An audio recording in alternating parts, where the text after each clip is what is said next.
Pues continúan, por supuesto, generándose notas, información sobre lo que sucede en Venezuela a raíz de este ataque por parte de Estados Unidos, de este secuestro de Nicolás Maduro. Y a últimas horas, la noticia que da a conocer o que formaliza, digámosle de esta forma, el titular de Energía que dice, pues nosotros vamos a dictaminar, vamos a determinar, literal, con quién hace negocios Venezuela, quién es el que negocia el petróleo venezolano, vamos a tener control total del mismo. Marco Rubio habla de tres fases. Él habla de estabilizar el país, pero sobre todo el petróleo, que es el centro absolutamente de toda esta discusión. Un panorama nada loable, un panorama bastante oscuro que tiene repercusiones no solamente para Venezuela, sino toda América Latina y como vimos también hoy por la mañana, ya también con Rusia, con quien ya hay una diferencia a raíz de un abordaje que hizo Estados Unidos de uno de los buques precisamente de la nación europea. Voy a platicar sobre esto y le agradezco de verdad muchísimo, por supuesto, a la doctora Carolina. A la doctora Carolina, a quien saludo con mucho gusto, perdón, Carolina Hernández, perdón, Carlos, se me metió aquí una misión, una imagen que no sé qué sea. Pero bueno, a la doctora Carolina Hernández, que para mí es un verdadero placer recibirla. Caro, ¿cómo estás? Muy bien, Jesús, muy bien aquí, contenta de estar contigo, pero también muy preocupada y con mucho compromiso para analizar esta situación. Pues yo por ahí comenzaría, oye. ¿Qué repercusión va a tener esto? Que una otra nación diga, pues yo voy a manejar el petróleo de otra. Dice Venezuela, estamos negociando todavía. Eh, ¿Ante qué estamos, querida? ¿Ante qué nos estamos topando ya en este momento? Pues mira, nos encontramos en una situación bastante compleja, pero que tiene antecedentes, ¿no? Llevamos 20 años con Estados Unidos haciéndole la guerra económica a países latinoamericanos, como el caso de Venezuela, pero también décadas anteriores en contra de Cuba. No podemos olvidar estas medidas coercitivas que han puesto a nuestras naciones en una situación económica sumamente difícil. Y esto se conjuga ahora con la pérdida de condición exportadora de Estados Unidos. Entre mayo y junio del 2020, Estados Unidos se volvió un importador neto de petróleo. Es algo que nosotros no teníamos un registro en años previos cuando emergió como hegemón después de la Segunda Guerra Mundial. Entonces, para ir aterrizando en el tema, es innegable que Venezuela posee las mayores reservas de petróleo en el mundo. Posee también las cuartas de gas, posee oro, posee diamantes y posee tierras raras que ahora son un determinante para todo este desarrollo tecnológico. Entonces, lo que nos encontramos es una situación pues bastante interesante porque por más que se den estas declaraciones por parte de Estados Unidos, es claro que el gobierno y el petróleo siguen en manos del chavismo. Es más, la mayoría de las naciones y el pueblo en el mundo está condenando esta agresión y está reivindicando el derecho que tiene Venezuela para ejercer su soberanía. Las mayores muestras, insisto, son por apoyo a la soberanía venezolana y pues, hay unas expresiones que francamente caen en el ridículo, pero que por fortuna no tienen tanto eco cuando analizamos la situación, viendo que la misma oposición venezolana ha mantenido el silencio. Entonces, algo que debemos tener muy claro los pueblos latinoamericanos es que ni Donald Trump ni Marco Rubio tienen la capacidad de cambiar un régimen. Tampoco van a tener la capacidad de tomar posesión de estos recursos petroleros, porque los anuncios que se han hecho recientemente pues son prácticas que se derivaban de una simetría estructural que durante años ha caracterizado a nuestra región. Entonces yo recuerdo que Venezuela, cuando Estados Unidos comenzó estos bloqueos, presentó posibilidad de negociar petróleo con países como la India, ¿no? El petróleo que Estados Unidos no estaba comprando de Venezuela, India mostró interés por comprarlo, pero el gobierno de Donald Trump presionó a este país para evitar las compras. Y también recrudeció las medidas que prohibían a Venezuela acceder al crédito internacional. Entonces nos encontramos con declaraciones que sorprenden porque realmente son crímenes económicos, pero que no son nuevos. Se han practicado de tiempo atrás. Ahora la diferencia es que la política que está implementando Estados Unidos está generando una inestabilidad social y económica en su propio hemisferio. Y ahí es donde podemos nosotros resumir que el imperio no es bueno ni siquiera para los propios estadounidenses. Oye, ese punto, Caro, que mencionas, las repercusiones que puede traer eso, el hecho de llevar la guerra a tu propio territorio, porque hemos visto muchos episodios de Estados Unidos así a través de la historia, pero en Asia particularmente, el caso concreto de Irak, que ahora ha estado muy en la mesa de los análisis, pero también está el caso de Afganistán, de muchos lados, también en África, incluso en la propia Europa, en todo este lapso ahora con el tema de Ucrania y demás. Pero, ¿qué repercusiones hay aquí, en nuestra zona, en nuestro territorio, en una postura de Estados Unidos que incluso dice, este es mi hemisferio y por lo tanto yo aquí hago lo que me da la gana, literalmente? Pues mira, es una expresión más de este neocolonialismo que ahora se está develando. Lo importante es que se están quitando las máscaras y ahí es donde, pues, planteamientos y razonamientos de una izquierda que durante muchos años fue enunciando estas prácticas y no se les creían, ahora ya son innegables. México tiene conciencia de esta política de Estados Unidos, de ahí que tanto el presidente Andrés Manuel como la presidenta han impulsado un proyecto de reindustrialización, porque escuchaba apenas un programa que tuviste previo a preguntarnos qué es soberanía, ¿no? Entonces uno de tus invitados decía que soberanía se consigue a partir de este poder militar. Y a mí me gustaría agregar dos aspectos fundamentales, que la capacidad de decisión propia de los estados-nación se basa en un sólido sector industrial y en un claro horizonte de futuro. Y Estados Unidos ahora solo tiene el poder militar porque está haciendo todo este desorden internacional porque su capacidad industrial va en declive. Entonces, uno de los vectores energéticos fundamentales es el petróleo para poder echar a andar otra vez los procesos de industrialización, tanto social como bélica. Entonces, aquí sí es importante que dialoguemos como una izquierda unificada cuyo horizonte de futuro se está viendo cuestionado abiertamente. No va a convenir ni siquiera al pueblo estadounidense lo que su élite está tratando de hacer, porque ya tenemos claro que los intereses del capital transnacional son abiertamente opuestos a los intereses de la clase trabajadora transnacional. Y esta clase trabajadora está en todos los países.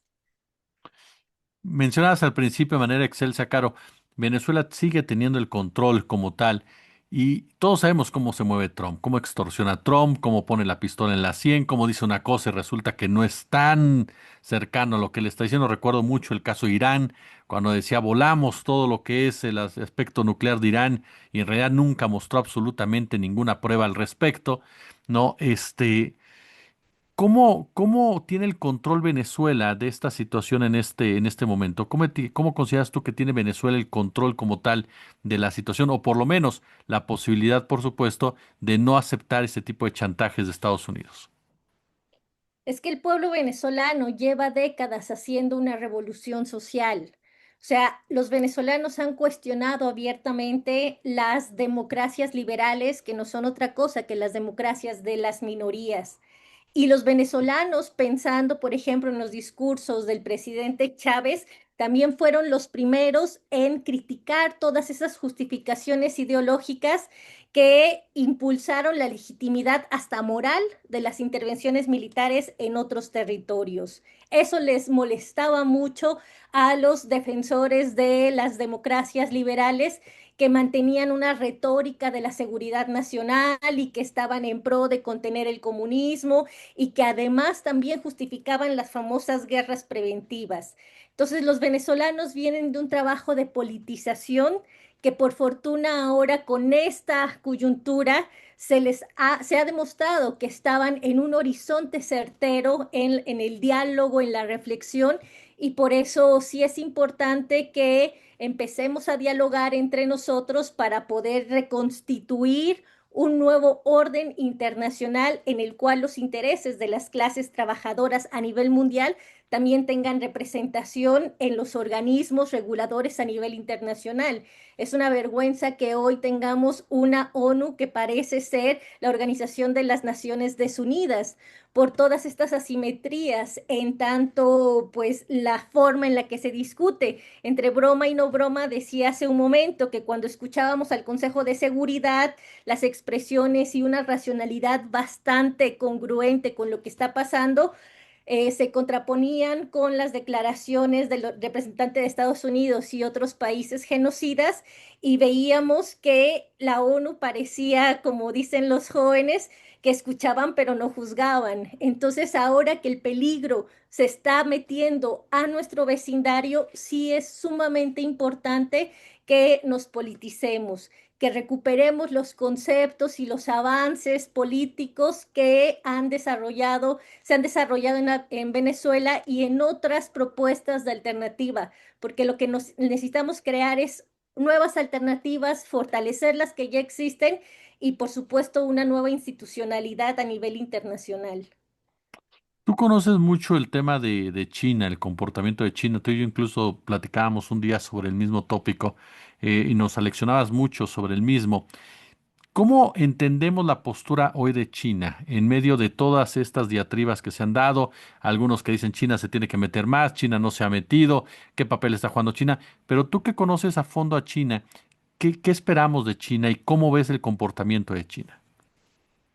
Pues recuerdo que desde hace varios años China ya estaba declarando abiertamente que ellos se iban a concentrar en su mercado interno, en este ejercicio de soberanía que les dio décadas de industrialización a partir de la llegada de Mao Zedong, que tuvo como principio la soberanía de China. Entonces, China no tiene un historial de intervención en otros países. Es más, los acuerdos internacionales que se tienen de tiempos remotos, cuando ni siquiera existían los estados-nación, es de cooperación, que ese es uno de los principios que se están impulsando en otros países con una perspectiva de izquierda. Entonces, hasta el momento, China no ha hecho una declaración que nos permita o nos deje ver que tomará cartas en el asunto, porque algo que sí debemos tener muy claro en América Latina es que la soberanía la vamos a construir nosotros, es nuestro horizonte de futuro. Y sí hay que confiar más en nuestros proyectos nacionales porque tenemos una larga historia. O sea, China supo hacerla porque recuperó su historia milenaria. En el caso de América Latina, también la historia es fundamental porque nos hace recordar que tuvimos otros momentos de oscuridad y de barbarie y supimos salir de esos momentos. Ahora hay un mundo que se está reconfigurando y los países y los estados-nación, con el respeto a todas nuestras diversidades, sí debemos fortalecernos en el marco de esta unidad. También hay que hacer asociaciones a nivel regional. Recordaba que cuando en este famoso triángulo de litio, em, em, se tenían gobiernos de izquierda, Bolivia de forma muy acertada junto con Argentina dijeron vamos a hacer una cooperación entre naciones para nuestros recursos como son petróleo y gas, porque Bolivia es de los principales países productores de gas a nivel mundial y esto les dio una fuerza. Entonces, primero debemos fortalecer la soberanía al interior de las naciones y en el marco de una premisa de cooperación, no de subordinación, como dice nuestra presidenta, ir creando alianzas. En este momento tenemos otros tres países que son de gran relevancia para América Latina, como es Brasil y como es Colombia. Con ellos tenemos que ir viendo cómo protegemos los derechos que ahora tenemos y los países latinoamericanos que dieron el viraje hacia la derecha también hay que ver cuál es su estructura política, porque yo recuerdo que el margen de triunfo de la derecha en Chile, en Bolivia, en Ecuador, en Perú y, por ejemplo, ahora en Honduras fue un margen muy pequeño. O sea, hay millones de latinoamericanos que saben que el proyecto de las derechas no es viable en este momento. Por eso, pues ahora sí que parafraseando la famosa doctrina Monroe, pareciera que es América para las derechas americanas. Y ahí es la conciencia de la clase trabajadora de decir, ese proyecto no es viable ni siquiera para nuestra reproducción más básica, que es la reproducción de la vida. Puede darse una implosión más allá que otra cosa frente a un imperialismo como el de Estados Unidos, con base incluso en lo que planteas de que la misma gente salga, se dé cuenta que esa oligarquía que es Estados Unidos como tal en este momento, pues no está viendo para el pueblo norteamericano. Basta recordar las medidas que ha tomado Trump en materia de impuestos y otro tipo de razonamientos que ha llevado a incluso empobrecer más a su población. Pues, ¿tú ves ese tipo de no sé si llamarlo levantamiento, pero por lo menos sí concientización de ese pueblo norteamericano de salir a la calle? Por supuesto, y esas expresiones se han visto también en ciudades estadounidenses, pero si nosotros recordamos las lecciones que nos dejó el siglo XX, cuando también se presentaron conflictos que van en esta escalada, ubicamos que nos quedó claro uno de los de las tesis teóricas más importantes, que es la lucha de clases, ¿no? Entre el capital y el trabajo. Ahora, con todo este sistema global, decía hace un momento, está el capital transnacional y la clase trabajadora transnacional. Entonces, aquí es donde sí necesitamos hacer mucho ejercicio de concientización y cambiar las narrativas como lo haces en tu espacio para poder ver cuál es nuestro margen de acción. Pienso, por ejemplo, esta guerra se está haciendo con el ánimo de incrementar las ganancias. Entonces hay que pensar en los determinantes de las ganancias. Una de las propuestas que se están lanzando a nivel internacional es este planteamiento de una huelga a nivel mundial. Esto realmente atenta contra las ganancias, pero también podemos ir viendo cuáles son los mecanismos. México perdió su margen de acción después de que gobiernos neoliberales entregaran prácticamente el país y toda esta planificación económica a las empresas transnacionales estadounidenses. Entonces, ¿qué nos encontramos ahora?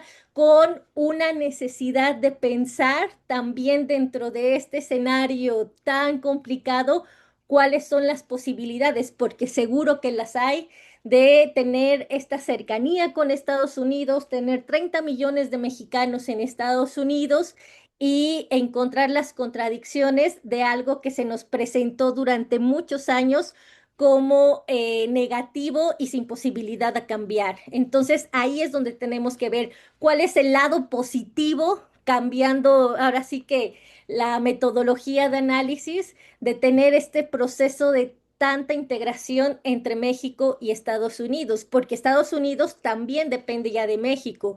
Durante muchos años se nos habló de la dependencia económica de México con Estados Unidos, pero ahora viendo una serie de datos macroeconómicos, me doy cuenta de que hay una interdependencia también de Estados Unidos y México, y ahí es donde podemos ir viendo las vías para construir otro horizonte de futuro. Doctora Carolina Hernández, yo de verdad siempre honrado, Caro, de que estés con nosotros, de que nos permitas aprender tanto de ti, de tu visión de las cosas. Muchísimas gracias por acompañarnos. Muchísimas gracias a ti y muchos saludos para tu auditorio.